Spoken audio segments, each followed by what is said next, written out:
Welcome everybody to the 2017 Honda City. This car has just received a pretty major facelift. It's got a host of new features and slight tweaks to the way it looks. But mechanically, it's pretty much the same, which is again, it's not a bad thing because it's always been the strong point of the Honda City. So let's see how it is. The variant I have with me today is the V variant, which is the mid variant of the car. Essentially, it has all the gadgets and gizmos of the top model, which is no longer the VX. It's now the ZX. That comes with LED headlights, LED taillights, bigger 16-inch alloys, and a boot lid spoiler and everything. This misses out on the sunroof, this misses out on the LED headlight, this misses out on the LED taillights, and has 15-inch alloys. Basically the same design, just 15 inches. Rest, it has everything from the ZX. It has the new Infotainment System, which is frankly brilliant to say the least.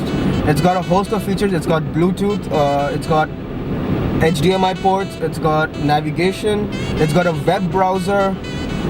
I mean, come on, web browser in a car, it's something unheard of, but it's there.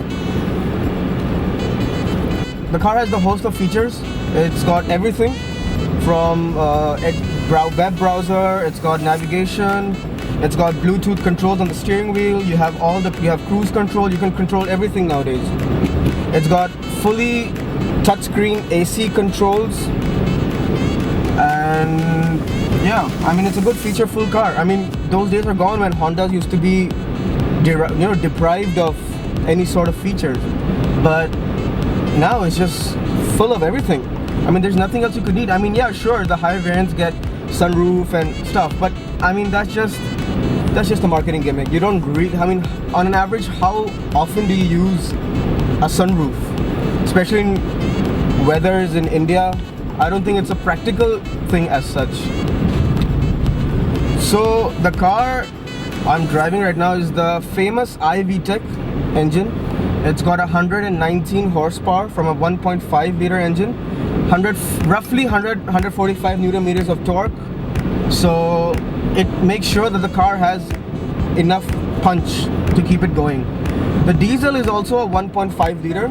It's got roughly 100 horsepower and roughly 200 Newton meters of torque, which again, it's pretty ample. It's for the car to move around and cruise around on highway speeds.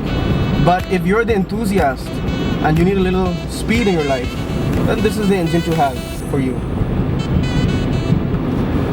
The car is pretty much the same. Suspension, everything's been the same. They've just basically they used the strong points of the car and they made it better.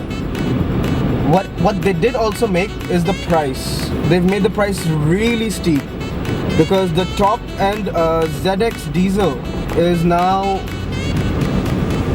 16 lakhs on road, which is a lot of money for a Honda City. Because if you look a couple of years down the line,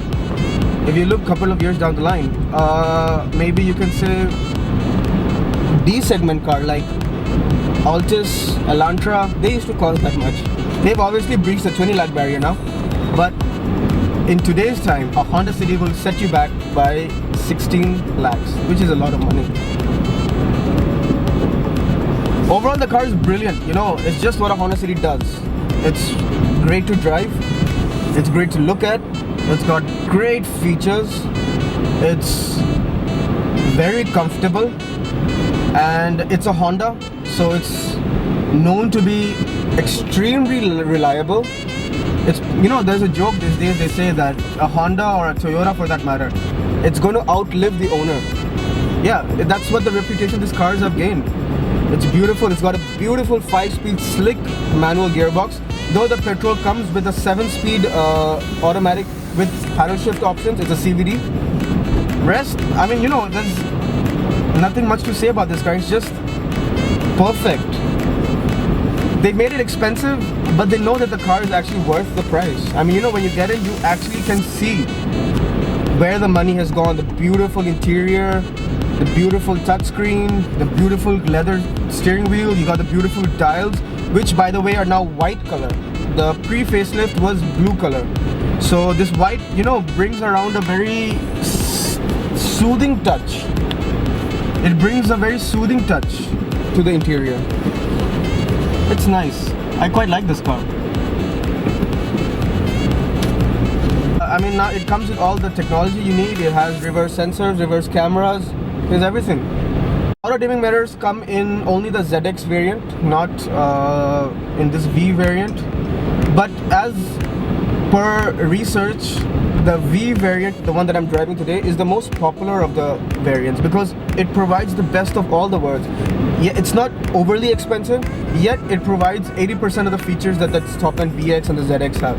So hence that's what the choice of car for me was this variant, because this is what most of the people are actually end up buying. Overall, I really like this car, you know, and it just does what you expect it out of. There's no surprises, which sometimes can be a bad thing, but it's just, you know, it just fulfills the purpose it's built for. So yeah, overall I really like this car, and I'd recommend this car because I've driven the Skoda Rapid. If you guys seen the review, is the Skoda Rapid without the diesel. That's a 2017 model as well. So which one would I choose over both? They both have their own pros and cons. You know, Skoda, it's got the European build quality, and it's got a few more features, I guess, but depends, you know, that only depends. And it has a diesel automatic variant, which is important for these days. This has the famed reliability, it has comfort, and it's cheaper. So some variants are cheaper. So they're just trading punches, you know. There can be no winner. It actually just depends on what your requirements are. It actually depends on what your requirements are. I mean, it's a big confusion. What would you have? I'd like to know in the comment section below. Just let me know. Which one would you prefer, the Skoda Rapid or the Honda City? I mean, I'm driving this now. I'd probably say the City. The petrol in the City is too good. The diesel, maybe the Skoda is better. It's a tough call. On that note, thank you very much for watching. See you next week. Bye bye.